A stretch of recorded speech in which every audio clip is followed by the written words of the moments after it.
салому дуруди бепоён бинандаи азиз, навори навбатиро дар бораи зелёни коридор ё ин ки коридори сабз ки хориҷ шудани муҳоҷирони кории ғайриқонуниро аз Корея ба кишварашон бидуни мамнуият танзим мекунад мебахшем.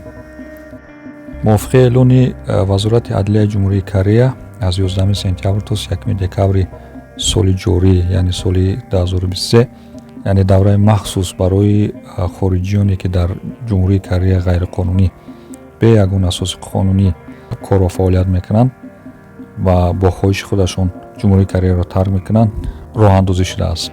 яъне ҳамин давраи махсус дар доираи барномаи, яъне ба номи зелёни коридор ё ин ки коридори сабз, агар хоҳишмандон, яъне ҳамон нелегалҳо ё хориҷиёни ғайриқонунӣ ки дар ҷумҳурии Корея истиқомат ва кор фаъолият мекунанд, бо хоҳиши худашон Кореяро тарк намоянд дар ҳамин давраи муайян аз 11 сентябр то 31 декабр, онҳо аз ҷарима ё ин ки штраф ки то 30 миллион вон ки зиёда аз 22 000 долларро ташкил мекунад озод мешаванд. онҳо ки дар оянда ба Корея меоянд, яъне депорт зада намешавад дар ҳуҷҷатҳояшон ё ин ки онҳоро ворид шуданашонро манъ намекунанд.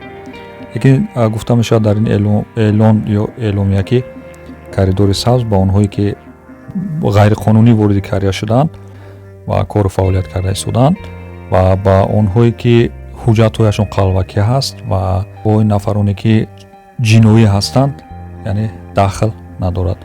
мутаассифона нафароне ки ғайриқонунӣ дар ҷумҳурии Корея кору фаъолият мекарданд ва бо хоҳиши худашон дар доираи ин барномаи махсусе ки аз тарафи ҷумҳурии Корея роҳандозӣ карда шудааст, Кореяро тарк карданд, ба онҳо яъне депорт заданд ки видеои нафароне ки ҷумҳурии Кореяро дар давраи ин барнома тарк карданд дар TikTok ва дигар шабакаҳои иҷтимоӣ мо мушоҳида кардем ки як аз ин видеоро мо барои шумо бинандаи азиз мегузорем ва ҳатман бинед.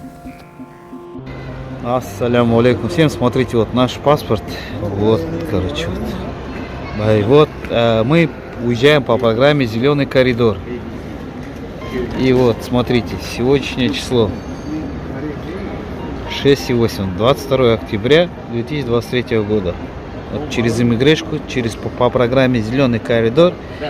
Так что депорт по-любому стоит. Ну, так, вот такие дела.